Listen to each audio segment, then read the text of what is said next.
Now, how would you fancy going to Brazil for 10 days, coming back to Britain and painting all the wildlife that you've seen and being paid for it? Well, Wild is coming to you today from the studio of Ian Lewington, local famous wildlife artist based in Didcot. And that's exactly what Ian does for a living. Isn't it, Ian? You've just got back from Brazil. I brought back a lurgy, but the main intention was to see a group of birds called wood creepers. It's a bit jammy, really, isn't it? Well, you may see it like that, but I saw it as a job I had to do. It's I've been commissioned to do these birds, and without seeing them in the wild, it wouldn't have been such an enjoyable job. I would have been painting in the dark, not knowing whether I got them right.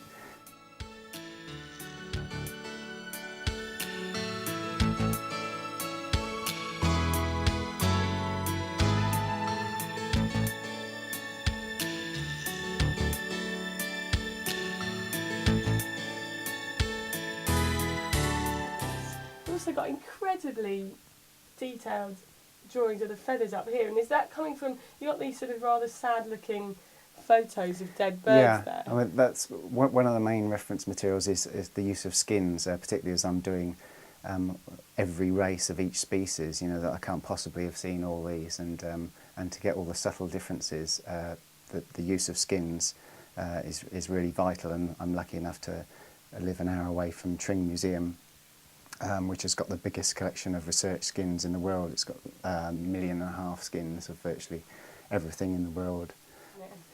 Who's paying you to do this, Ian? I do it for the love.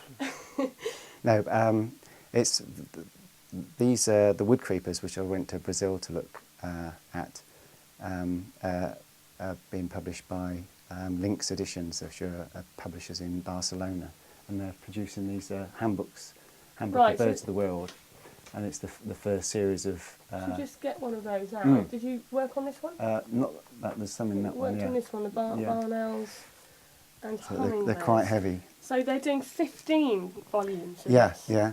Okay, and you're so There's these are all the birds in the world. Yeah, and virtually every distinguishable race of everything in the world. So it's the first time that's been attempted, and it's a huge job. And it's not just me. There's a team of about 10 artists that are working on it, and so they're excellent publishers, and they're keeping to.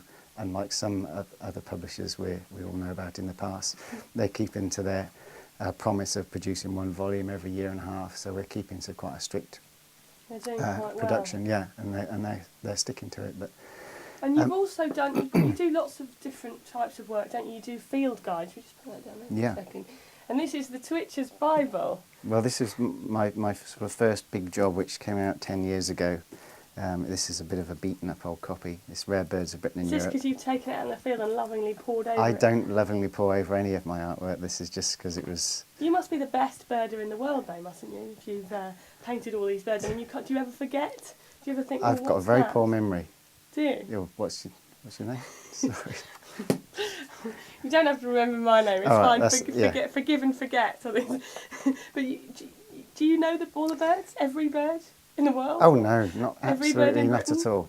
In Britain, that wouldn't take a lot of memory. You'd have problems if you couldn't remember every bird in Britain. But, it's quite a lot of birds in Britain. How many birds in Britain? Oh, crikey, on the British list. About 650. It's about 650. Yeah, but you know, some of those, and like I say, these are all the rarities, the birds that have occurred once or twice or 10 times in the country. So you know, there's the regular European field guide, which covers all the. So this is for twitchers. This is for people that go out and look for birds that aren't usually in Britain, that have come here, perhaps blown off course or made a mistake when they were flying somewhere and it landed up here. Or if people come across something that they can't find in their European guide or their guide to birds of Britain, this would be the next step, because it this covers all the Siberian and American and South European or North African vagrants that accidentally turn up here.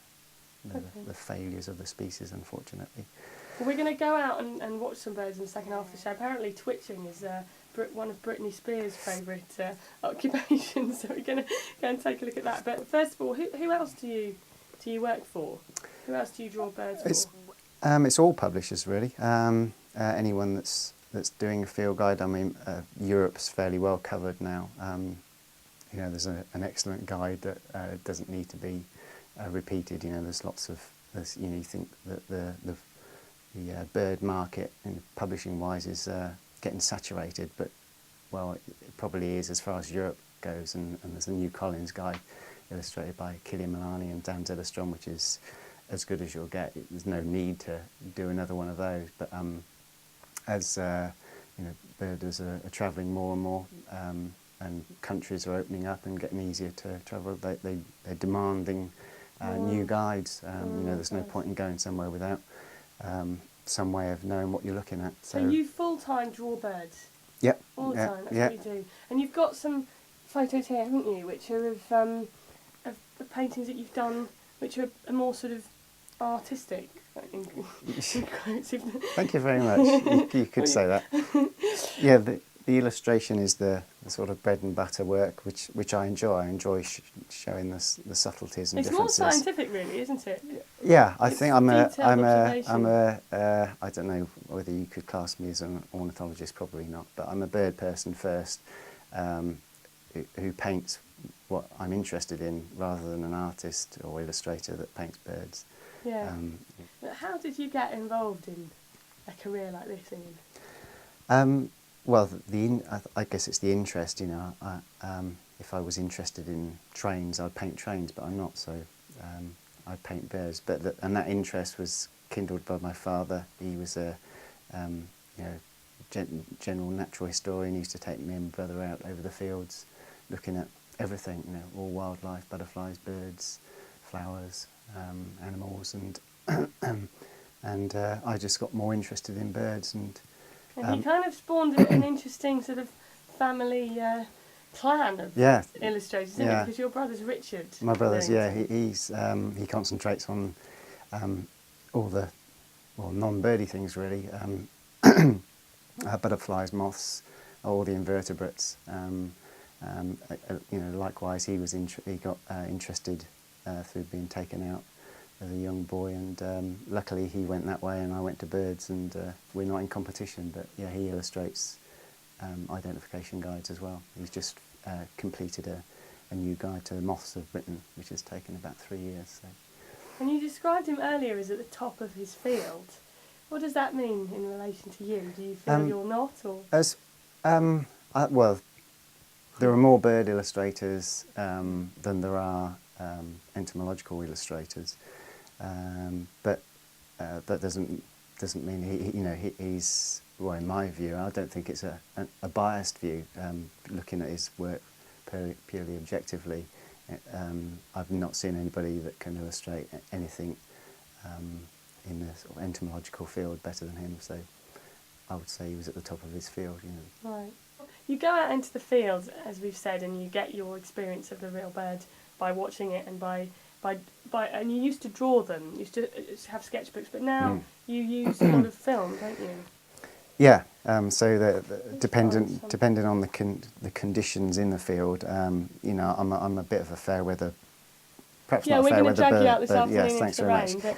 But certainly when drawing in the field, I like to be nice and comfortable and warm, with warm hands, and you know, comfortably sat down before I attempt anything. You know, if I'm not any of those things, then it's going to come out useless. Although, you know, I always say to lots of bird watchers, whether they can draw or not, it's always a great thing to try and sketch in the field, whether you can or not, and whether the finished article comes out anything like they're looking at. It makes you a better observer. You know, right. by looking at the semi-palmated sandpiper and trying to draw it, it might come out completely wrong, but by attempting to draw it, you've looked at how the bill meets the head, or the colour of the legs, or the colour of the upper scaps. If you were just looking at that as a bird watcher and then asked about it later, you know, you don't take that sort of information in. But by attempting to draw something in the field, it makes you a better bird watcher, it makes you a better observer. You take things in. Okay, well, you've done your apprenticeship of doing that, haven't you? I And know, now it's a great shame. I feel very guilty, but you do the not lazy so guilty. option of actually filming the birds, and that means you've got a record of how they're moving, even if it's two-dimensional. Yeah, I mean, I'd sort of advise any sort of up-and-coming bird watcher or bird illustrator to, you know, to really try and sketch in the field. It's a great learning experience, but you know, you can only take down so much information in, you know, 1 or 2 sketches you might do in an hour or so. You can take so much information down. Well, unfortunately or fortunately, depending on your view, I've gone into using a camcorder attached to a telescope, which gives you huge magnification, so I don't need to get anywhere near any birds ever again. And just a few minutes of footage of one thing like the wood creepers I've been looking at in Brazil, that's going to take down far more information than I could possibly get in it, you know, hours of sketching. The technology's on your side. Yeah, so I'm out to try and produce the best illustration I can, and if technology is going to help that, then I'll accept it. But yeah, Okay. so I sketch from the videos on TV. Well, we're going to go out into the field in the second half of Wild, so we're going to drag you out into the cold and Yeah. see you in action sketching out at Farmore. Ooh. So see you after the break. Welcome back to Wild on 6TV, the Oxford Channel. I'm Sasha Norris and I'm following around Ian Lewington, ace bird man of Oxfordshire. Mad bird man of Oxfordshire. Thank you very much. Ian, we've seen that you make your living out of being crazy about birds, but this is where it all started, isn't it? Outside looking at them in real life. And you are in fact a twitcher. We've managed to persuade you not to go running up to Norfolk to see Palace's rebunting. Palace's Remote, because you've been beeping all over lunch. Can we just have a look at what's Where's my pager? beeping? My pager. This is your pager. Now, and you get these messages every 30 seconds. Well, this tells you what's about in the country immediately. So if we find something good in a minute on Farmore, I can phone it through to Rare Bird Alert that run this paging system, and then everybody in the country knows about it instantly. So this is a bird which wouldn't normally be hanging around in Britain, Oh no, but which... it's the 3rd record for Britain.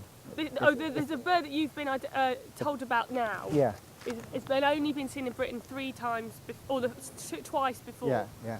Okay, so that's very exciting. So it's for very rare, yeah. the twitchers. And we've heard that Britney Spears is into bird watching and twitching. Is she? Have you any comment about that, Ian?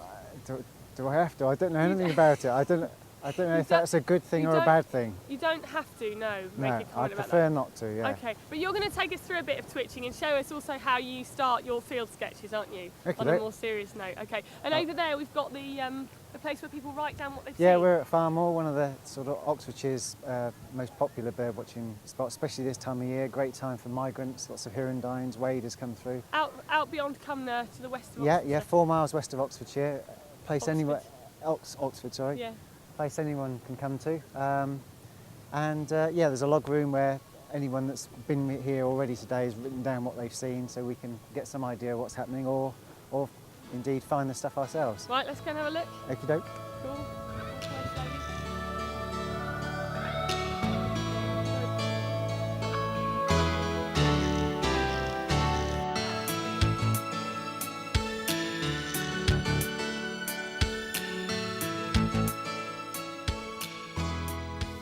Okay, well, it's a good day yesterday. Well, what I missed was a bonksy. It's the great skewer. There were 2 of those came through yesterday. The weather was appalling, like it is today, but that's the sort of day you want to come here, when the weather's really bad. When That's there's why we're out here in this weather. That's why you've brought me out here, yeah. in Even this though you're bad a weather. fair weather I'm a fair bird. weather bird, yeah. So a So all bonksy these is- hardians were out here yesterday. And they've written down what they've seen. Yeah, And these are some guys. Do you think you know the people that I wrote know this down? I know all these initials. I know Oh, them, these are initials I that know they've them written down. personally, yeah. You know them personally, and these Oh, are yeah. hardcore Oxfordshire birdies, Yeah, aren't they? they are hardcore. They're Yeah. hardcore. They're Yeah, people they're that here go in all out, weathers. come rain or shine, Every whatever's day. going on. Yeah, particularly at a site like this, in this time of year, autumn, spring, when there's a possibility of finding something a bit unusual. And then you get a front that comes through yesterday, like it did yesterday. It's going to have birds migrating in front of it. They'll see somewhere like this as a refuge and pile And into come it. down. Yeah, come down for a Okay. rest and a feed and a clean while the weather goes over, and then push off again, like the bonksy did. Right, the great skier. Now, you collect up all this information because you are the Oxfordshire County Bird Recorder. That's right, yeah. And you collect up all the information from all the people that are out there hardcoring, watching birds, and you make these records, these little booklets. Annual report, yeah. This is an annual report. That's the annual report. Once a year. Yeah. All the bird watchers in the county send me their records every month, and I get about 1,200 records a month, and they all go into the OOS, the Oxford Ornithological Society database. And then from those, we produce for our members the monthly bulletins like that, which gives a summary of everything, the sort of highlights of the month and other sort of notices for the society. And then, so that keeps people up to date with what's happening, immediately. And then all that database of information, all those records go into our database, and then we produce, write the accounts for each species from those records that we receive from our members and lots of non-members as well. Lots of people just that aren't OOS members, they send records in. Because I get on my email, I'm a member of the Oxford Ornithological Society, is that? And I get all the oxen birds. The chat group, oxen birds, okay, yeah. oxen birds. Right, and you yeah. set that up, didn't you? And I foolishly subscribed to it. Yeah. And what now, were you thinking of? Yeah. several times a day, I get told about birds which have arrived in the county that I ought to be sort of zipping off to see. That was the idea of setting it up just as an information dissemination tool. And it started off as that, but like all chat groups, people go off at tangents and talk about all sorts of rubbish. But really, its main use for me anyway, and a lot of people on it, is hearing what's about. Why does it interest you that a bird that really ought to be here is turned up in Britain? And what fascinates? Because some of the birds you're talking about, birds which perhaps live in the United States or southern Spain or something, and like pop over, and they're not really supposed to be here, and they actually sort of sadly die, don't they? They're sad individuals. Sad, failed individuals. They're the failures of the species, really. Or you could look at them as trying to expand their distribution. Out. Yeah, there are different ways to look at it, but mostly they're off course, way off course. They're probably doomed. We should see some out here, but as well as it's all very nice seeing rare birds, it's nice seeing new birds, but as far as the county Ornithological Society goes and all the records we get in our database, the rare birds are they're interesting, but they're not important. Like you say, they're the failures of their species. What's important is the data we record on the common birds, which are, they're the barometers of how the environment's doing. So you can tell what's happening, how things are changing. Yeah, I mean, like we've seen the skylarks and corn buntings declining once, and that's been shown in our records. Once we see something like that is declining, there must be a reason for it, and then we can look into the reasons. Right, and these are just dedicated people that love birds, that are out there all the time, and over the years you accumulate the data. Yeah, and okay, so we're going to go and let's go and see some common birds. Go and be some dedicated birders. See what we see. Okay. I can see lots and lots of house markings. Right. Go on. Yeah. Okay.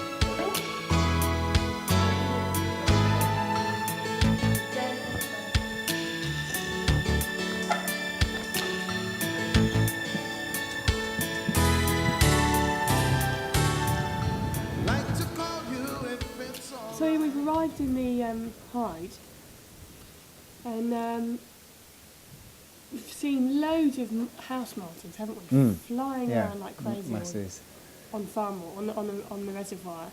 What are they doing there? They're just having a stopover, as well as it being a good stopover place for water birds and waders and wildfowl. Lots of smaller passerines and hirundines, which are swallows and martins, come there, and because even though we can't see it, there's lots of invertebrates flying around that they're feeding Insects on. Yeah, in the sky. And they're fueling up before their next hop on their migration south to sub-Saharan Africa. So we just saw a sand martin out here. Yeah. There are a few sand martins. It does change day to day, but right now there's probably 3,000 or 4,000 house martins out there with much smaller numbers of sand martins and fewer swallows. But another day, you know, a couple of weeks ago you'd have come here and there would have been hundreds of swallows and hardly any house martins, so it does alter every day. And we've got a lone grebe out there. Yeah, this is... a baby. Yeah, it's a first winter bird. So it's a year old? No, it's this year's bird, Okay. but you can just see it's they have a post-juvenile molt. Juveniles have very streaky faces, and so you after can they've been a little baby, they molt. That's yeah, what they molt all their body feathers, but not their wings and their tails, and then they after that first molt they look like the adults in winter. So this is more or less, it looks like an adult in winter plumage. Right. Okay. We're a bit scruffier maybe. Yeah, you can just see a little bit of a dark patch on its cheek, the remnant of the streak that goes under its eye and makes it gives it a streaky head in juvenile plumage. Right. I've got some teal, but apart Yep. from that, there's not much out here. And you think It's that's very because quiet. they've been doing some. Oh, there's a moorhen. Or is it a coot? Yeah, no, moorhen, yeah. Because they've been doing some work. Yeah, out it's here. usually a lot busier than this. There's usually So it's quite... not bird central today, is it? It's not, no. But we're gonna have a go at sketching, or I'm gonna force you to sketch. You're going, in even though these your conditions, fingers are- my fingers, I can hardly hold a pencil, Yeah. but I'll do You're it. supposed to be a bird wildlife illustrator, and frankly, you know, I expect to see a bit of drawing. Okay, I'll do my Yeah. best. I'm being forced to do this. This is no pleasure whatsoever. I don't believe you. You said you were just relaxing. I am, yeah. I'm winding down now. So and with field sketching, a bird's always going to be moving, so you can't just sit down and do one sketch in one pose. That's not Right, how 'cause field you just sketching started goes. another I started one, one, and it's moving all the time. So to enable you to do field sketching, you need repeated movements of a bird. So it's moved round. So I start another one in a different pose. Right. And then if it moves round again to this one, I'll go back to it. Oh, and so okay. you have 3 or 4 or 5 On the different go at poses. once. Yeah, you know, if the bird's moving a lot. So you don't try and finish a polished sketch off. I mean, most of them turn out rubbish, but I think all field sketches, or what I intend to do in field sketches, is just a few lines to get shapes and postures.